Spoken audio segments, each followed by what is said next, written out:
walkthrough of room 903 at the Holiday Inn at the Port of Miami. Here's the restroom. I'm not really sure. There is a step up to come into the restroom. It's just your regular bathroom, but there is a funky smell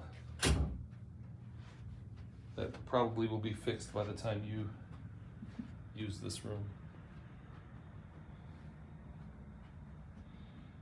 But we did luck out because it's a king bed, but more importantly, we have a view, like a two-way view here, so that's kind of nice. There's the port.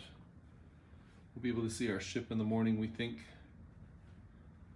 And there's FTX Arena where the Miami Heat play.